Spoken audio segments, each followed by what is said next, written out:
podcast, and today we're heisting with Ocean's 11. As always, I'm Kate, and I'm here with Adrian. Hey, how's it going? And Matt. Hello. And to bring us through this deep dive is Matt, not me. Well, one, this is definitely not going to be a deep dive because this is going to be a very shallow dive. But it's an ocean, Matt, and there's 11 of them. An ocean. Is there sharks? Yeah. Did they try to train a shark to do the heist? Is what I need to know. No. But also, this franchise is definitely not the size of an ocean like we've covered in some of the other ones. Not gonna lie, I'm a little disappointed in movies. So, to start off, as we always do the intro question, I'm just going to be like, have you seen the movies? Which I'm assuming yes. But the main question I got really outside of have you seen them anytime recently? So, I have watched clips. Does that count? I've rewatched some of, like, the planning clips and stuff like that. And then I've watched because I've watched, I'm trying to figure out how to, they do it where they put, like, a clip of one movie, like, beneath another movie, and they, like, did that with, like, the Ocean's 11 planning scene with, like, 5 other heist movies that came after a planning scene to, like, show how much it was the same thing. Yes. So if that counts, I've seen it recently. No, that does not count, but yes. So we will definitely talk about all the stuff that came afterwards, for sure. Adrian? Yeah, I mean, I've saw them, like, when they came out. They were kind of like one of those things that, like, my dad was like, hey, I got Ocean's 11, so, like, we watched it. But I haven't watched it in years, to be honest. I probably won't even remember half the characters outside of Clooney, Pitt, and Damon, really. Like, I can't really think of who else was in it. But I'm sure I'm going to be like, oh, yeah, that person was in this. But, I mean, I haven't seen it recently, mainly because, like, there's other heist movies that I think do it, pick up that torch. So I haven't been like, hey, I'm going to go watch Ocean's 11. I'm like, oh, I'm going to go watch Baby Driver or, like, Ant-Man or something. I want a heist movie. I did watch it all the time when it came on TNT when I had cable. Because it came on TNT a lot, so I did watch that a lot. Yeah, I was kind of in that boat of, like, with Adrian. I've watched it all when it came out. I think I saw the last two, the sequel and the other ones, in theaters when they came out. I don't recall seeing the first one in theaters, but after that I did. And then, like, I watched them, like, when it came on, if somebody had it on, like, on TV or something like that, I watched it. But I just never went back and watched it. As much as I did enjoy these movies, I just never... But I'm also not a person, as everybody knows, that re-watches movies all the time. So it's kind of like, I get my one watch in, I fill it in, we're good. Remember what happens, we're good. Yeah, Ocean's 11 kind of feels like one of the movies that you watch it, or like the Ocean's movies, kind of feel like you watch it, like you see how they do the heist, and then like I would watch it again to watch them do the heist again. Like they've already done it. I also didn't see Ocean's 8. I don't know. I think count that one, so we're good. I saw Ocean's 8. I watched it, and it was trash. I was kind of just mad they had all those characters in the not a Latina at all, anywhere. Just give a bunch of white women doing a heist. I was like, all right, okay. Yeah, I'm looking at the cast list. I'm like, oh yeah, wait, these actors were in this thing. So this is a good franchise. So get started. We'll start with the background, and the first thing is obviously I didn't know what to call this. I guess it's actually called, from what I found from kind of the Google, they call it the Ocean's 11, like either Ocean's series or Ocean's 11 movies per se, because there's really nothing there. It's just a solid trilogy, which is also something these days that we've kind of moved away from, where we have to make sure every franchise lasts for 45 freaking years and we get more than three solid movies. I stand by the fact that there should be 11 Ocean's 11 movies. Yes. The title is a letdown. I'm not saying you're wrong. It is a little weird that they did that. But anyways, the funny thing about this, when I looked it up and I didn't realize, is it came out, the first one comes out in 2001. I did not realize it's been 20 years, which is obviously why we were doing this episode, but it still hit when I did. I don't like realizing that things are about my brother's age. Because then I'm like, oh, wow, I've been alive a long time.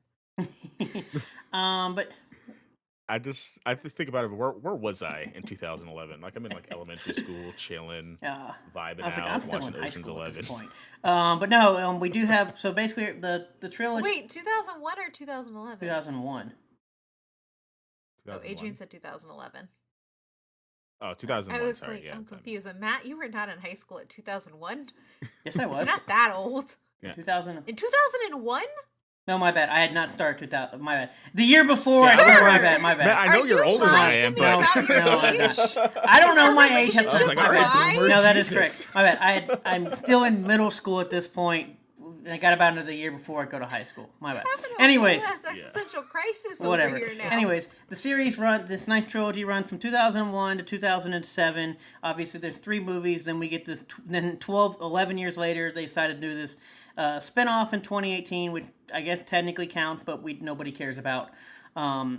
And we'll make that adamantly clear on this episode. But basically, it's based off the 1960s Rat Pack film of the same name, Ocean's 11, that was directed by and created by Louis Milestone, and it starred and it was kind of famous for having the quote unquote Rat Pack of the 60s, Frank Sinatra, Sammy Davis, and all of them. The Rat Pack was dope. I will say that. I don't like old content that much. Like, I'm not one of those critic people who black and white films. That's the way you go. I don't know why I did that voice, but the Rat Pack was really cool. Yeah, what was that? I don't know. That voice? I was thinking about for the rest of the I don't know, episode? the Rotten Tomatoes little circles where it's a dude with white hair. I know what it was. I know what it was. A mahogany desk. You were trying to be Don Cheadle from the first movie. Oh God. Yeah, which we'll get into in a little. That was my man voice. I was trying to do an old man voice. But anyways, like I said, from 2001 to 2007, there are 3 main films. These were all directed by Steven Soderbergh. Is that how you say his name? Soderbergh. Yeah, which is apparently he's done a lot of things, and probably the only director that's been nominated for best I think it's best film in the same for 2 films, best film for 2 films in 1 year. Something that would. He's a really good director. Yeah, and then obviously written by George C. Johnson, George Nolif, Brian Koppelman, and David Levine. Which funny thing is, I saw Brian Koppelman and I was like, is that the same dude that used to write for Grantland with Bill Simmons and all them? And apparently it is. And I did not realize that. That apparently he did other things outside of just writing for ESPNs and stuff. Fun fact, or fun pandemic fun fact, Steven Soderbergh also directed Contagion. Well, there you go. I do too. Which also, because we said he had all this range and everything, lead to probably how he was able to convince this giant main cast to star in 3 movies.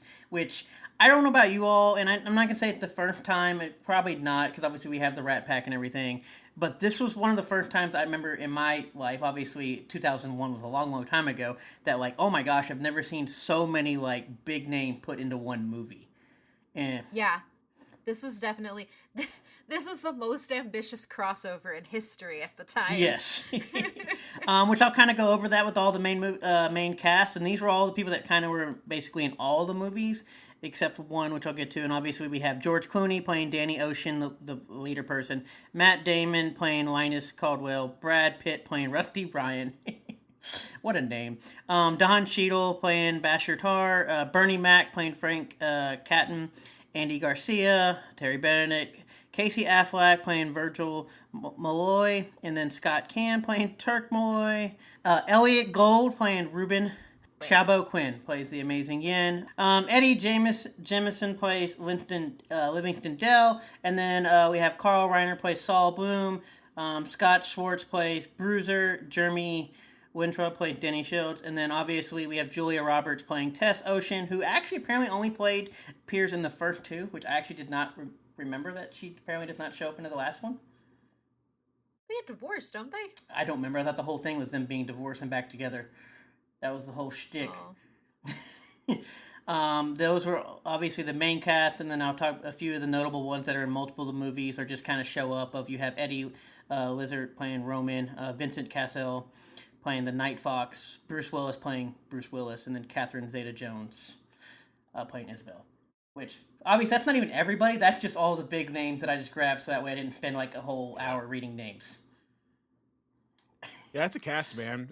I know it's a cast now, obviously, right? Because there's such they were big names then, though. That late '90s, early 2000s. We talked about it when we used to do the reviews of Seven and The Departed. Those were studded casts. Now everything's more you have one main guy and some lesser known actors, but that was a cast. Yeah. For multiple. Yeah, I don't know if anybody has a favorite one character for the most part. Danny Ocean! George Clooney's the best! No, I mean, it is great. George Clooney's great in these movies as the leader, but it's funny because, it is one of the few movies, I don't know if he's necessarily my favorite, I have to think about it, but it is one of the few movies where, the leader actually is the best person, or, usually the favorite. Yeah, I also think it's hard too because like when we watch Clooney in anything, like he just has insane charisma. Like people want to be George Clooney on camera. And I just don't think like anybody else, cuz he has that hot guy attitude, but also is really like hilarious and like dry humor and like craps on everybody and is I don't know. I George Clooney's my favorite, but I guess if I had to go not George Clooney, it would probably be Brad Pitt. Probably Brad Pitt or John Cheadle. Probably Brad Pitt. I'm gonna go Brad Pitt if not George Clooney. Yeah, without like the main two, I think Don Cheadle mainly because what's the one where he wears like the I American think jacket? that's the second one, if I remember correctly. I think that's I think Ocean's is that the 12. second one. Yeah, that one that's great. Like I like his character, but I mean, obviously, like it has to be George Clooney just because he just carries everything so well. Like that dude is in a star-studded cast, like but on an island by Yeah. himself. Like, Yeah, like and this is like the same franchise that has like Al Pacino in Yes. it at one point, right? Like this is, and he's still the main guy. But I think outside of the main two, I think I'd have to go with Don Yeah. Cheadle. I also think it's really interesting too cuz like I just from the perspective of I like looking at hot actors. This is also filled with a lot of really attractive dudes. George Clooney's still the top. Like I don't care. This is also I'm this is also sorry. peak Matt Damon making the Bourne movies, by the way. Oh, I've never liked Matt Damon. Wow. I like Wow. Matt. I like Matt Damon until we watch The Departed again. And I Yeah, was but like, that's oh, like yeah. Matt That's what it Damon was. before all this, though. Matt Damon to get to this point. Yeah. I don't ever want to I mean, see I The like Departed. Matt Damon in Bourne. Rewatching The Departed for that Patreon episode, that reminded me that Scorsese is an overrated director, and that man needs an editor. Oh.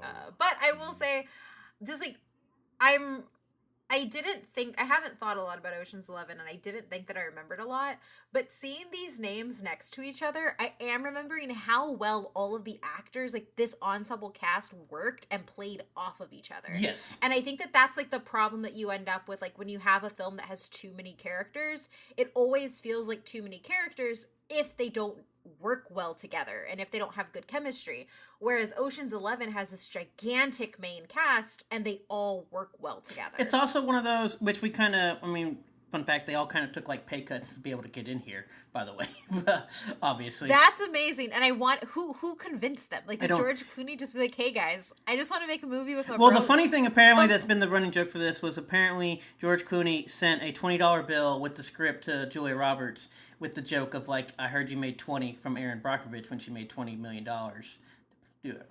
That's And amazing. she signed on. But no, That's amazing. Yeah, basically you have all these, and that's the thing with ensembles is they're good, but obviously when you have this big cast, they also have to understand each of their roles. Because I think the problem we get with the ensembles is that you get either one character take too much, or one character take too little, or you end up, or somebody has an issue, or just doesn't play right. Whereas these all just seem to be, these are pretty much almost all A-listers for the most part, or at least B-listers up, and you still Yeah, get. I also think one of the things, and people use trope as a dirty word and it is a bad word. I don't tropes are not bad. Tropes are really good.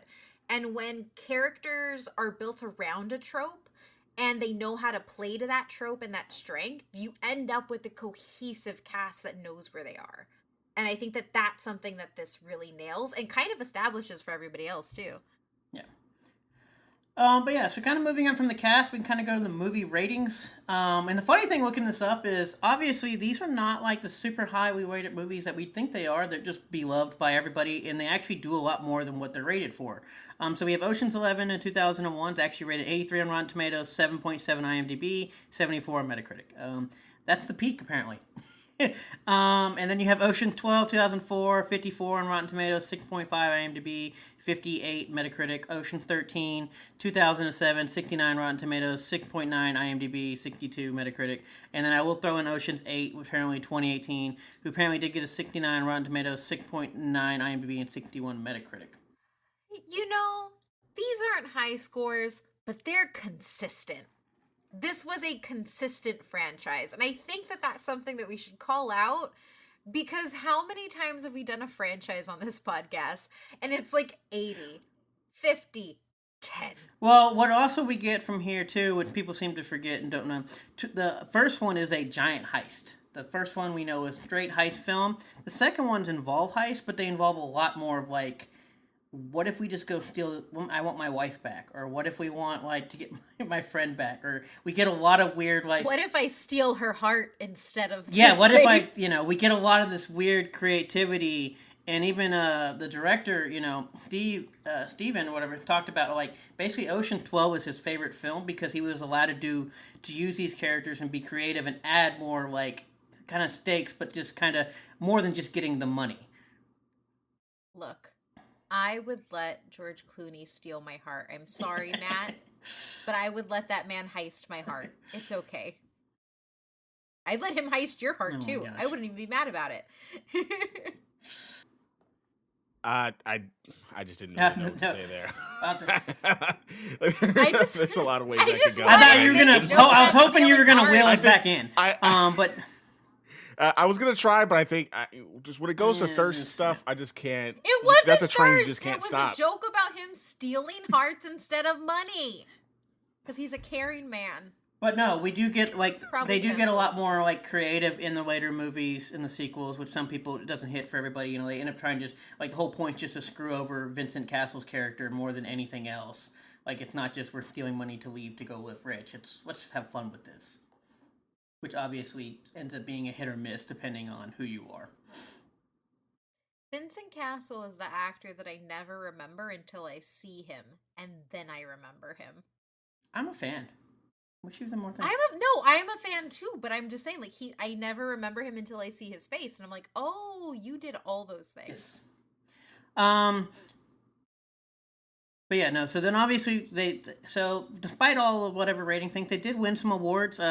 Ocean's 11 won 4 awards and nominated for 20 more. Ocean 12 won 4 awards, nominated for 10 more. Ocean 13 won 1 award, nominated for 5 more. And then technically Ocean's 8 did win like 3 awards and nominated for 16 more. I want to know what they were. Which ones?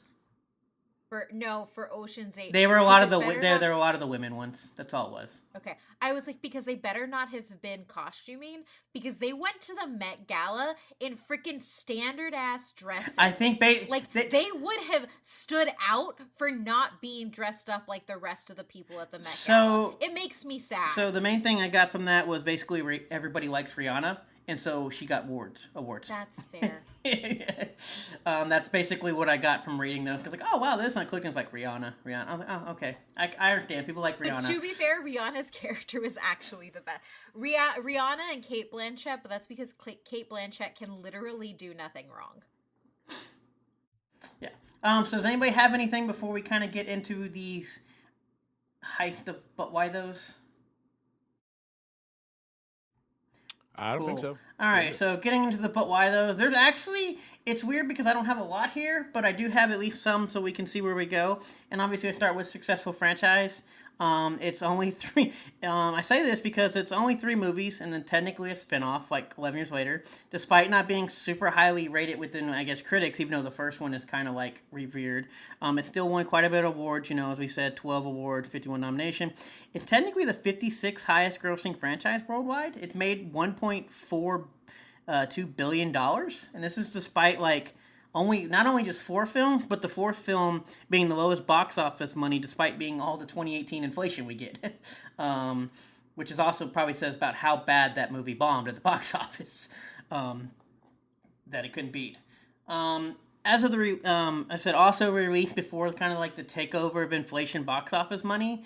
So like to kind of put, because if you look at like the release year of 2001, at this point only like 2 movies had ever even hit $1 billion in the box office.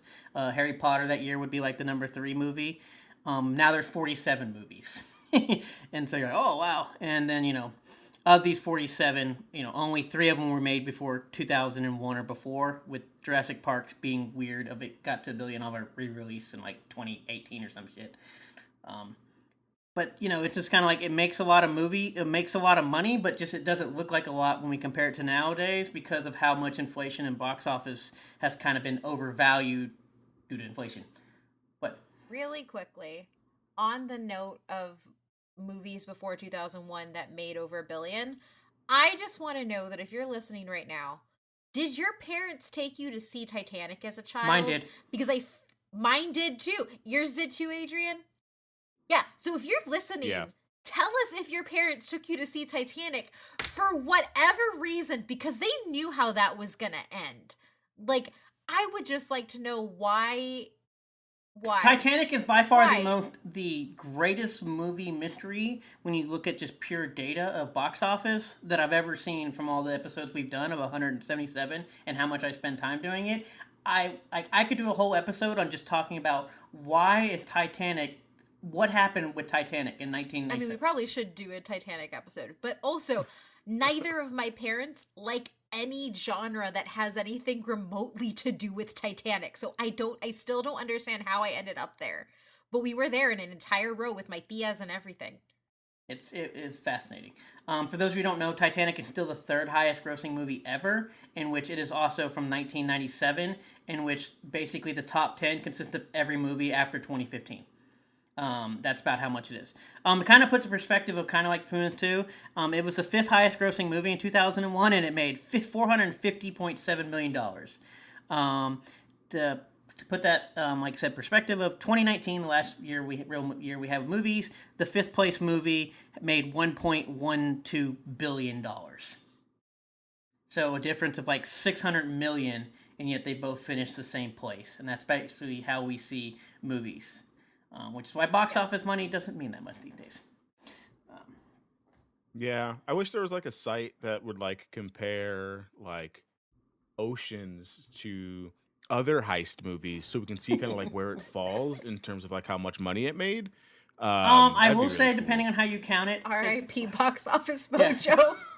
Come on, Box And, Office Mojo. This is the perfect franchise for this kind of data, and I we will don't say, have it. from what I looked at, just taking it from gathering the 56 highest, I'm pretty sure it's the highest franchise that has just straight heist movies, depending on where you count things.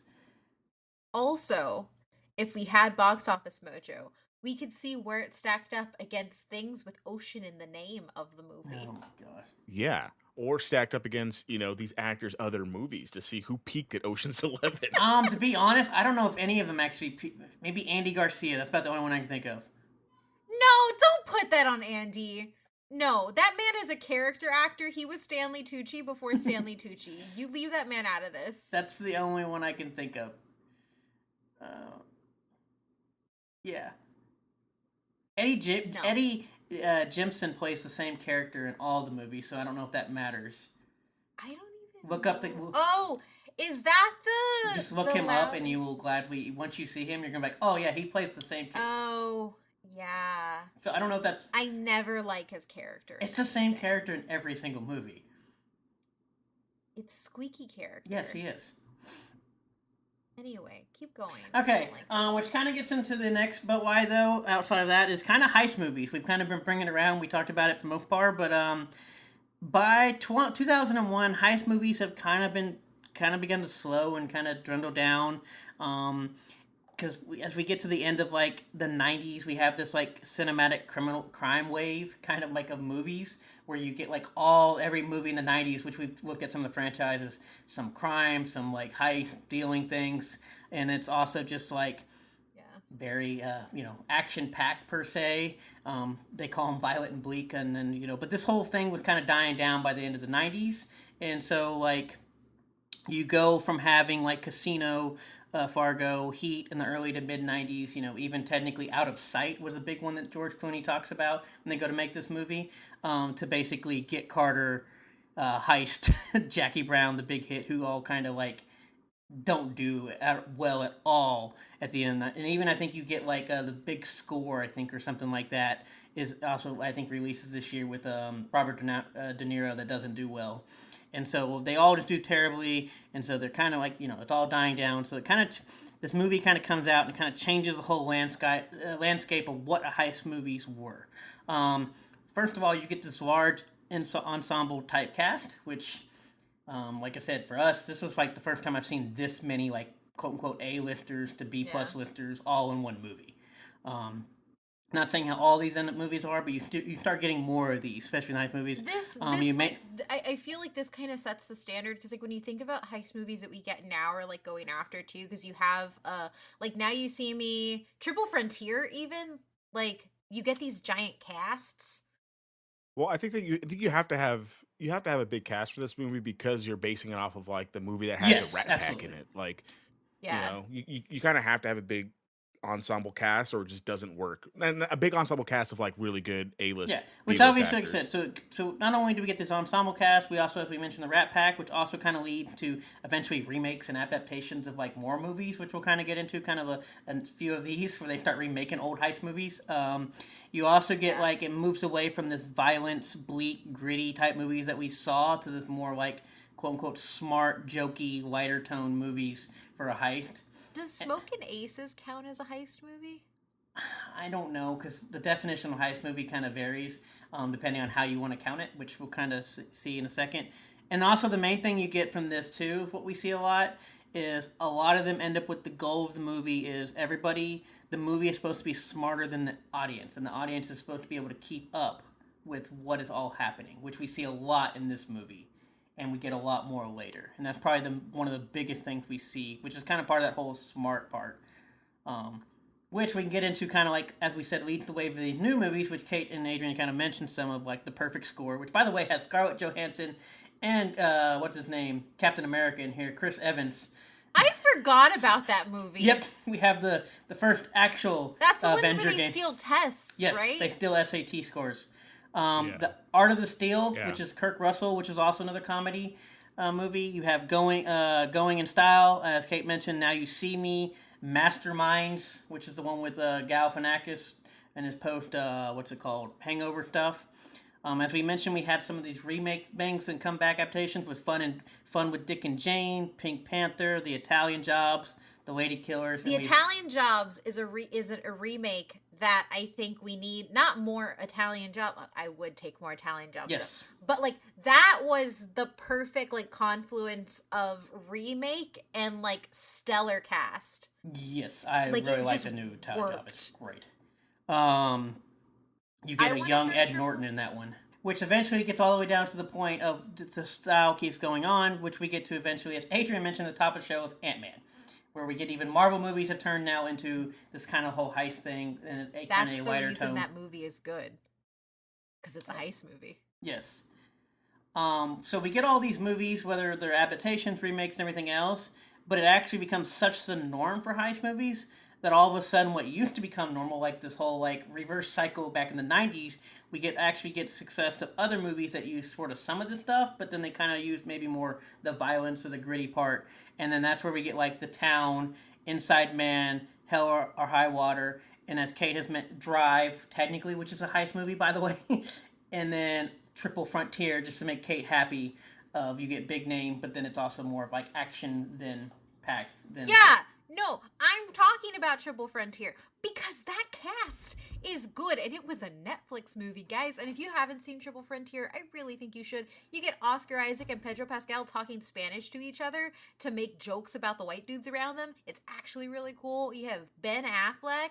You have an Eastwood, I think. It's either an Eastwood or a Hemsworth. I don't it's one of the two. Look at their pictures. They all squint and they all look kind of the same.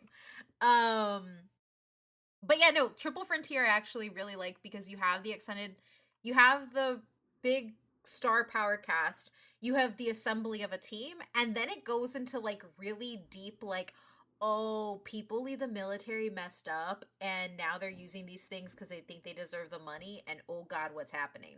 But yes, no, I just really wanted to mention that because I just really like Triple Frontier. Which we also get kind of in Wrath of Man as well, with the whole military thing, which is also on the list. Wrath of Man reminded me of Triple Frontier, honestly. Yes. But no, it's kind of weird because you get all these movies, and obviously this is just some of the lists that I named that we kind of might have known. There's still a ton more out there.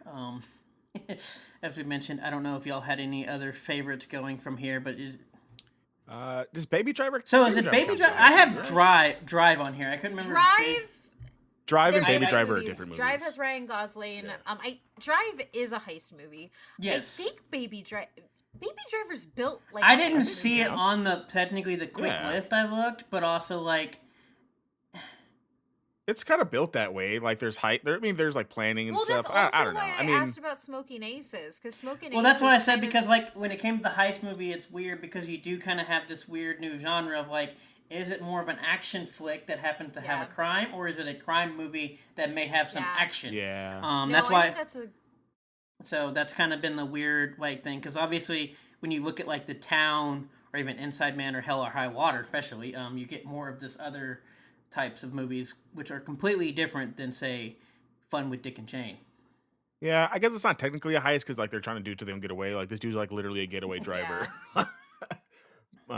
But it came to mind for me mainly because like I mean it doesn't have obviously this kind of cast, but I mean Jamie Foxx at the time is still Yeah. huge. Kevin Spacey before all the things.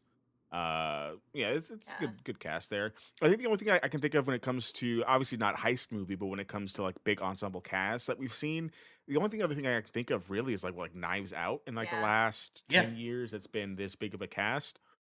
Well, the We funny really thing haven't is, seen I much think like like that. The Art of the Steal is actually a big one that actually, but it doesn't do well. Like there's actually, if you look at some of the heist movies, there's actually some that have like these very big casts. They just actually kind of suck. Like I think that Yeah. there's another movie like called Yeah. like The Heist, which I think has like De Niro and everybody Yeah. else in there, and it's That sounds familiar. Baby That Driver rings some is a bells. heist movie. It is listed on the most iconic heist movies. I know if you look at List. those lists, it was just weird because I kept outside the like the few like that were the Bottle same. Rocket's a heist movie. Well, that's why I said outside the few, like depending on what list you went, depending on what Yeah. criteria they used. Yeah. I do want to point out that I do think, just looking at casts after Ocean's 11, I actually think that the Now You See Me casts are probably the most stacked.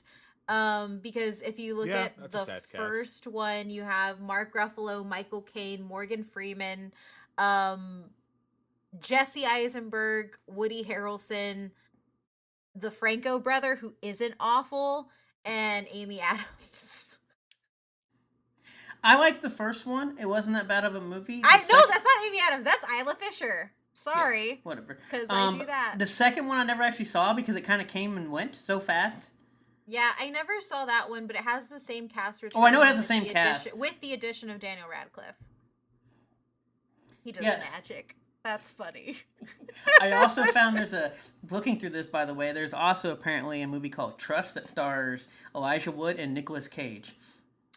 Yeah, also, Jason Statham has been in a lot of movies with the word job in it. But yeah, like I said, it's kind of weird because Inside Man. That's a good one. yes, that's But why. that's not about, like, big cast. That's really just about, Well, that's why I said it kind of goes. They have like the whole big cast part, and then it leads to the different things, and then like I said, it almost turns into what is a lighter type movie, and then what is Yeah. like a So quote what unquote do you comedy all or. prefer? I Do mean, you prefer the darker ones, or? I mean, honestly, I think it depends on what we're going for. I personally like, because I personally like the Oceans one because I do like the smart trying to keep up feel per se that they try to leave on. Which even like Now You See Me does it pretty well. At least the first one. I don't know if it's the best, but like it does pretty well. Even like I said, just the kind of like the one thing of like what is actually happening. Can you keep even like I mean I know Knives Out technically ends up being a murder mystery, but it falls in that whole thing of like the audience of like what is happening, which is pretty cool. I prefer those, but I mean obviously you can't get wrong with like Inside Man or even I didn't care for The Town. I thought The Town was overrated, but apparently the Oscar people loved it. Yeah, I mean, I don't need like super dark and gritty. I don't think when I think about these kind of movies. I mean, when I go into this, like I want to see an ensemble cast like vibe off each other and have a good time. And if it does it in like a Ocean's 11 fashion, dope. If I don't need to get like all serious and like hyper focus on the movie, then I'm good. If it's easy to follow and the cast are funny and they rip off each other, and the plot's there, So I that's do- all I think- really care about. I was gonna say, I think it's the same thing for me. Like, I just want a cast that works together. Yeah, that's why I think why Now You See Me works well because they just work. Which really I think well we get to together. the whole funny thing, which I think I kind of do like when it comes to smart stuff of like you get a lot of these jokes where like you have the main heist, but usually they're working smaller jobs, and they wait Yeah. either there's usually comedic like timing for all those. It just makes me think of, is it the Rick and Morty episode where they have the heist bot? Yes, Where they, yeah, where they plan out a heist? See, And then they, yeah, that episode's actually great because it makes fun it's of all really this, the good. whole entire things of like making Yeah. a heist of like with a flip reveal. Yeah, I will be like really honest. Like, I personally do really love heist movies. I think it's why I really love Ant-Man so much, because Edgar Wright like understands that genre. Because I think like when it's not that they're not taking themselves seriously, it's that I really enjoy movies that utilize ensemble casts by using tropes in an effective way. It's also why I like ensemble action movies too. But I think Heist just nails something different, because kind of like you said, Matt, like you get this plan mapped out and you have to follow the plan as you go through. And like I don't care about like the action or dark or gritty. I just want cast that's like good together. Which is kind of like Also, I we. feel like Now You See Me works because Woody Harrelson has chemistry with a freaking log. Like, he can literally work off of anybody. Which obviously we even get to we get some of this whole like smart stuff if you watch like even the Italian Job, you get some of that in there where it ends up being basically Mm-hmm. Edward Norton versus Robert De Niro. Is that one correct? Can't remember. I get him and Pacino mixed up all the time. But yeah, like them two end up playing like a game of who is actually smarter than each other, and you get to see that, and it turns into this whole like who you see the plan, you know the plan's not going to work how it is, but the question is where does it defect and where does it like make up or what Yeah. happens, which I don't think you get in a lot of the violence movies. Which I mean, some of them are pretty good. No. Like, I guess it's a thing too, is like I feel like all the dark ones are about like somebody in the crew turning on you, and like that's not fun to me. I want to see all these ride or dies like ready to just, Well, I mean that's the great steal thing about the something Italian together. Job. The Italian Job is literally somebody betrays you, but the whole thing is it's not like, oh, we're gonna go back for revenge. It's, oh, I left you out and you're screwed. Good luck. Yeah. Well, see, and I'm Even Now You okay. See Me ends up paying Well, off like no, that. no, no, no, no. So, like, I'm okay with, like, there was the one person who turned on the crew, now the crew has figured out. But, like, I feel like in those movies, it's like that one person turned on the crew, got them all sent to prison for so long, and now they're out, and now they're trying, like, I don't care. I don't care. Like, what age, give me people vibing off each other. That's all I want.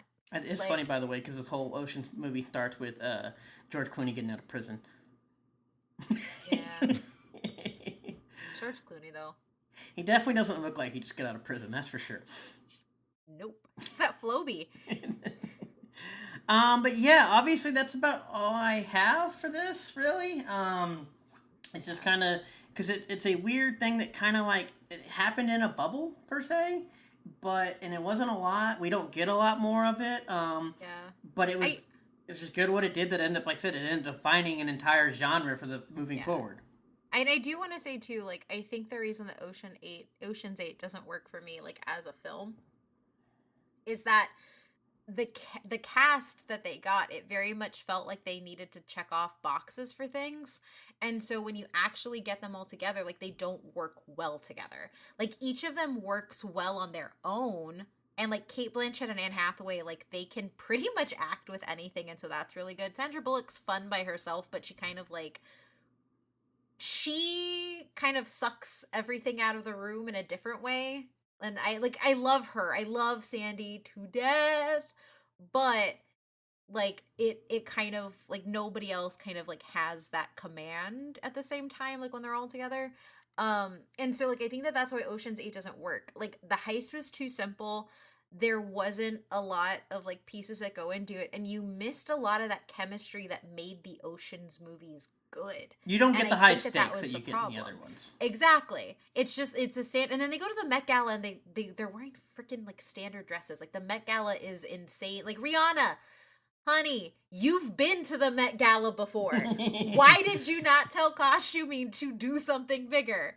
But yeah, no, I think that it's important, at least for me, to point out like why I don't like that one and why that one didn't work. Because it's kind of like you can try to replicate magic, but if you don't put actual thought into the cast and how the cast will work with each other, then you're not going to end up with a film that kind of like hits those Ocean 11's notes. Yeah.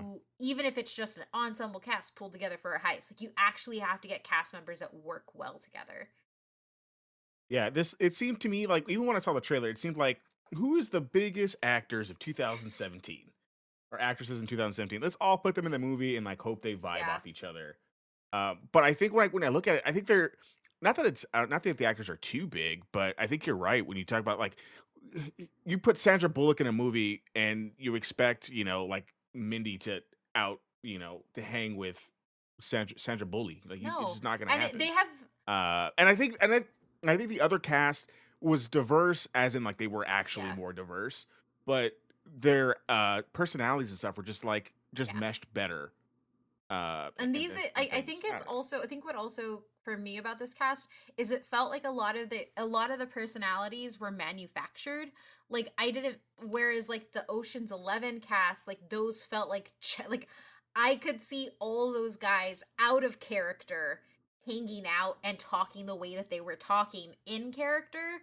Whereas like I felt very Yeah. much like the Ocean's 8 women were putting on airs about it, and like that just sucks because like I could make a killer Ocean's 8 like lineup in my head and it would not be what we got. Like where's Salma Yeah. Hayek? Like the fact that Salma Hayek isn't in a heist movie, Yeah. like I don't know, man. anyway. Like, have you seen her in anything? Yeah.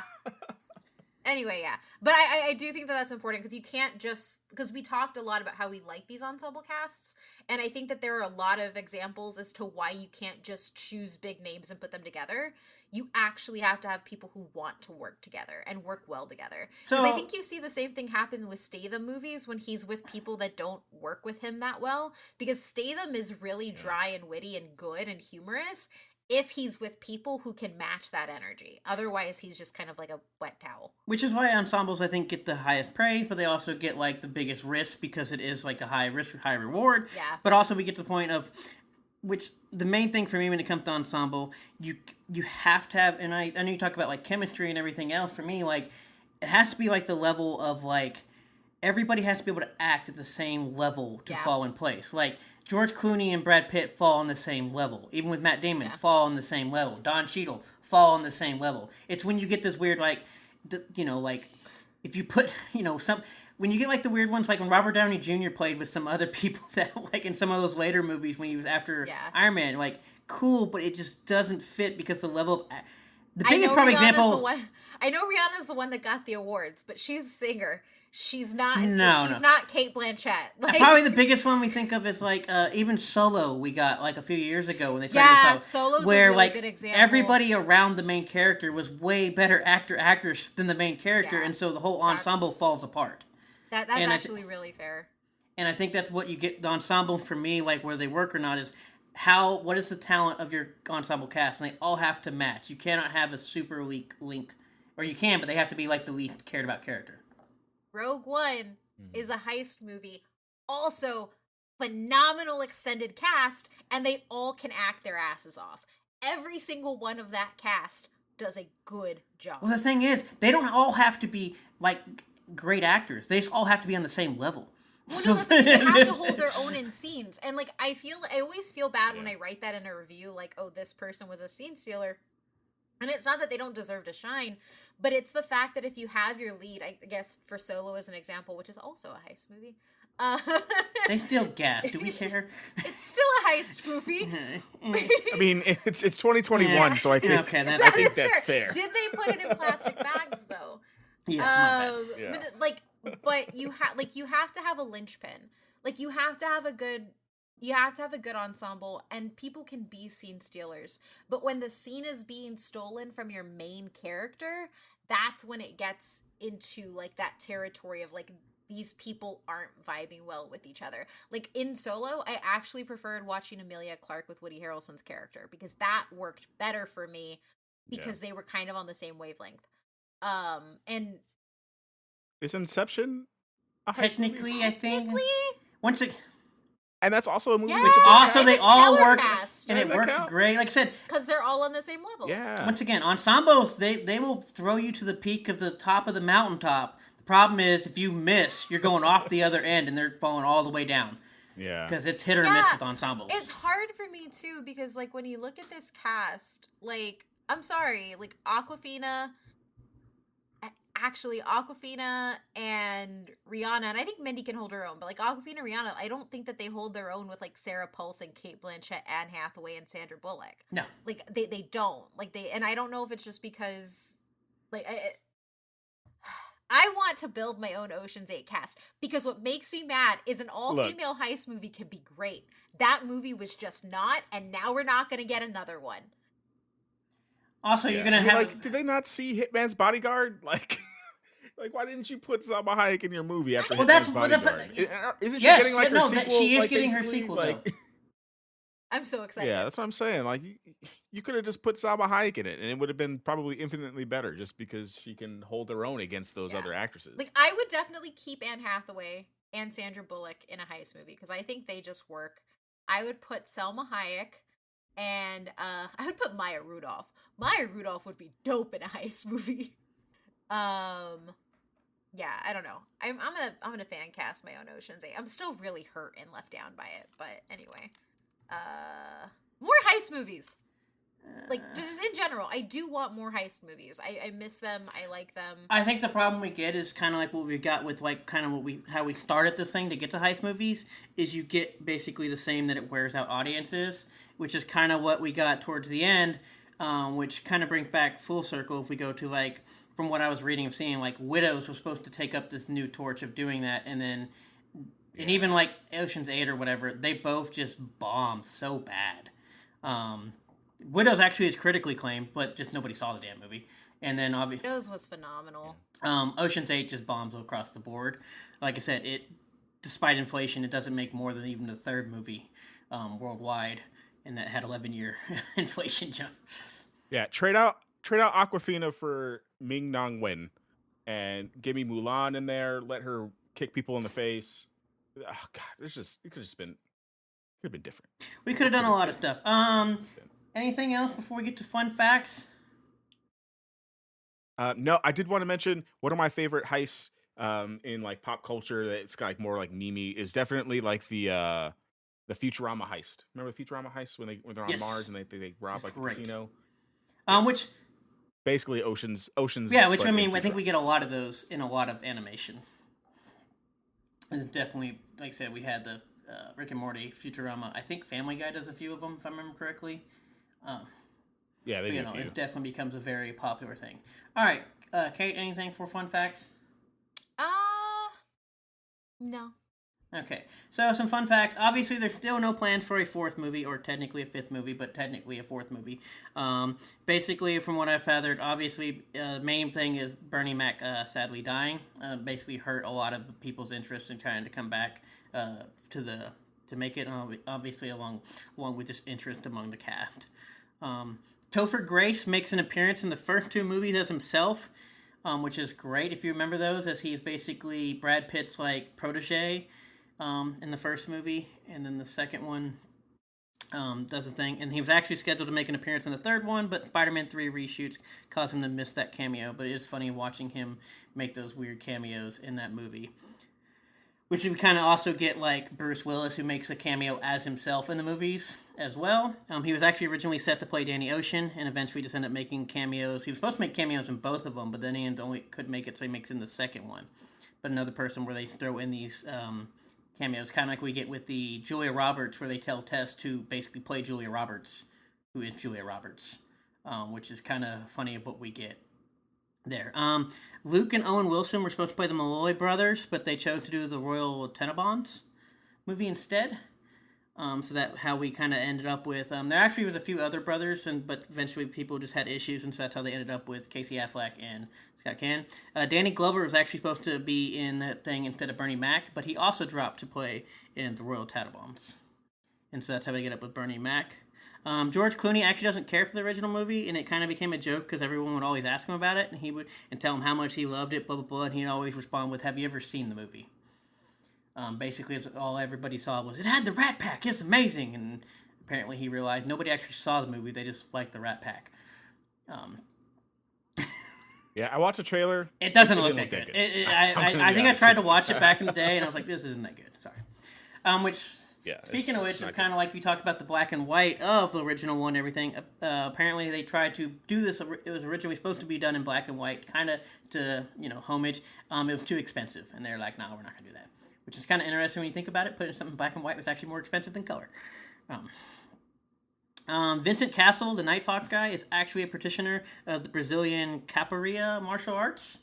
Um, Capoeira. Capoeira, and so him actually doing all the laser fields and everything that you see in the stunts was actually not that bad as one might think, because he is apparently very good at doing that as already.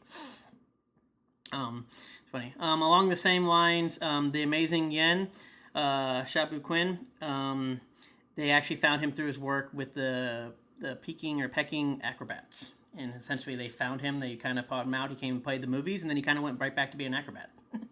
He just got back, got to go play movies with George Clooney, and said, "See you guys later. This was fun." And then obviously, fun thing, Rusty Brad Pitt character, which we always know is funny, is basically always eating something in almost all of the scenes that he is in. He is eating something.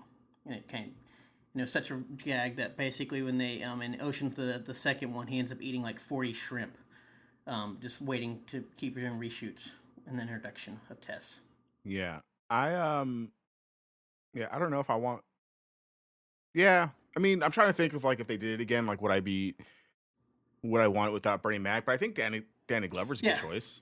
Like I said, to put in obviously, there. I don't know what they're going to do. There have been no interest. Obviously, people have been having interest in it, which is kind of where we got with that weird spinoff thing that ended up failing, where they're kind of like people wanted more of those type of movies, but they didn't have the cast or do anything. And then we obviously decided we were just going to throw all the women in the franchise. Yeah, but I also don't like. I don't think we need one. I think it's just fine as it is. Just move on. Give us Yeah, I something mean, new. like I said, at this It's point, also nobody has kind of interested in, so I think we're fine what we get. It was interesting. The big thing for me that I didn't realize doing this is just how long ago this ended up being. Like I said, the last one's 2007, which is 14 years basically from there. I was like, oh, that was a long time ago. I was thinking these were like in the first one came out in like maybe 2008 or something like that. Then it was like maybe 11, 12, 13. No, it was didn't even hit 2010, 2008. Yeah, I'm also okay with Bruce Willis not being like one of the main Yeah, people I'm as fine with well. that. No, I mean, I love me some Bruce Willis, but I don't think he'd do good in No, this I don't think Bruce ensemble. Willis is a good ensemble cast person either. Like I feel like Yeah, he has to have like one, maybe two other people, but he doesn't really work well. He doesn't play well with others, at least. So is I that don't because you know saw if the that Die makes Hard sense. movies finally? Yes, it is because I saw the Die Hard movies finally. yeah. I mean, and this too, like like during this time, like what is he doing? Like he's probably coming off of like Yeah, Sixth Sense or like Fifth Element, right? So yeah, he's already established himself as like being like the main yeah. guy I in mean, his and like movies. too, like I'm fine with not getting any more of these, but I do want a heist franchise in my future. Like genuinely, I just want it because heists are fun.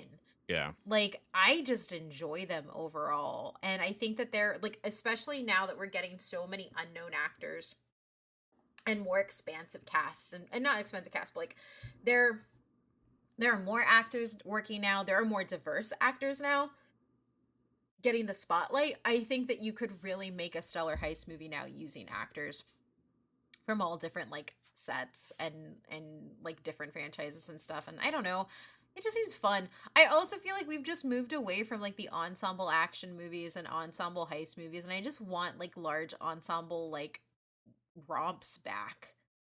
Well, I mean, yeah. Or do the thing like where you like Ant-Man, where it's like it's a comic book movie, but well, I also a mean, heist that's movie. what we get kind of in the Like, Mission Impossible movies in the later ones. We get a lot of that where yeah, it's kind of either a heist or we get some like. I personally just like the movies that basically you know what's going on, but you don't fully know what's going on, and so and obviously those are hit or miss. But there's another one of those like if it pays off, it pays off, and if it doesn't, like oh, you're going off the cliff again. But like I said, I think between the last few Mission Impossibles, we kind of get that stuff in there. We have the movies, even like the Knives Out, that apparently is now becoming a franchise. And like I said, not very necessarily heist movies, but it's a large ensemble cast. We don't know what's happening, but we do know what's happening. Yeah. Um, I guess just like I said, it's as they like to call it, intellectual and brand awareness of what your genre has become, and so to make it a smart movie versus we're just gonna bust down the door to steal the bank. Instead, we're gonna have the bank hand us all the money. That's a good way to put it, actually. But then also again, like I said, you have Danny Ocean saying, "I will leave all this money behind for you, Julia Roberts, just to show how much I love you." Because George Clooney's a good guy. I I chose George Clooney with my life. It's okay. He's a doctor too. He was in ER. That's where he started. And he's been using the Flowbee ever since. Fascinating. I guess final thoughts before we get out of here.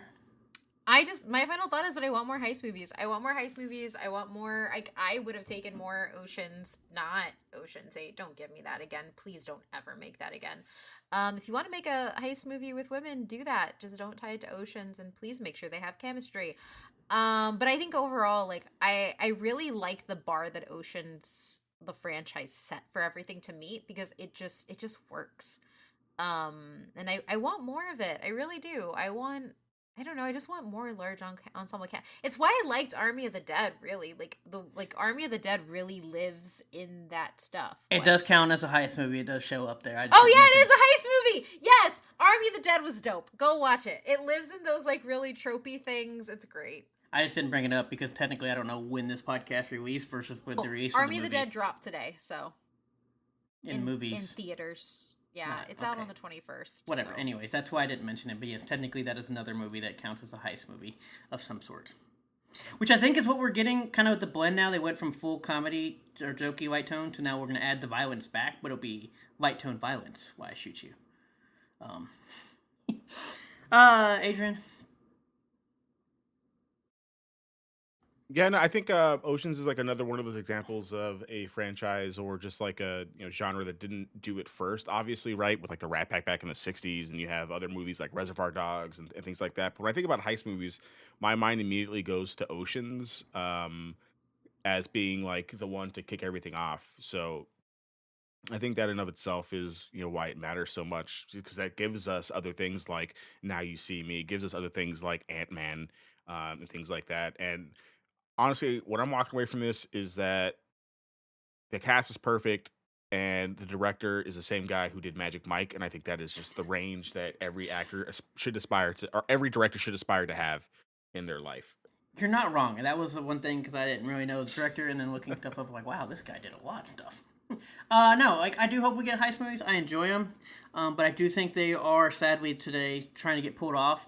I think they fall into, like I've mentioned before, that action adventure movies where we've seen so many of them that people end up like, well, it's not Ocean's 11, I hate it, or it's not Indiana Jones, I hate it. And so I think that does come hard pull off. But I do like the brand, and so in the genre, so I wish we would get more ensembles. I'm for it, but I think we sometimes get our ensembles a little too big and ends up messing up things. So I'm hit or miss with the ensemble. Yeah, they really have to work, which I like. Just to reference Army of the Dead, like super quick, I also think that Army of the Dead kind of like puts forward both an action ensemble and a heist movie where you have like a mixed gendered group, like there are like it is men and women there, and it's done really well, and the tropes are really really well executed. And I guess like stereotypes, like the like tropes are built. Anyway, I really enjoyed it, and I think if we can get more stuff like that, I'm hoping that this helps usher them in if it succeeds well on Netflix. Because I'll take a whole bunch of Netflix heist movies too. Like I'm fine with that. Yeah, we'll see what we get. Hopefully we get more. Obviously, I don't think we'll be getting any Oceans anytime soon. Maybe we'll get. You'll call. I don't know. Did Oceans 11? We'll get Lake 11. I don't know. Lake. I want a heist movie with Pedro Pascal and Oscar Isaac and George Clooney. I want to see those three act together for reasons. I also think it just genuinely be good. It's just too much plot on the screen. The movies will be able to handle it. Which I think is what we... You would need a bucket and a mop for... I think it's just what's fantastic, which I mean, I always talked about, but like, how do you get that much like talent and top in there without somebody just basically writing somebody out of the screen? I think is what we don't give that much credit to. It's one thing from being seen Steeler, but just like being able to work within what you've got. But anyways, that's all I have for that. Take us away, I guess. Yeah, so if you enjoyed what you were listening to, head on over to patreon.com/butwhythoughpc and support us a little bit more. If you want to get involved in the conversation, head on over to our Discord, discord.gg/butwhythough, because we're verified now. And you can follow us on all of our social media at butwhythoughpc on literally everything. You can find me on Twitter at OwenWithRander, where I'm probably still currently talking about Alucard's titties. Adrian? Yeah, you can find me on Twitter at Superruiz93, SUPERRUIZ93. Matt? I'm just gonna go take a break and do nothing.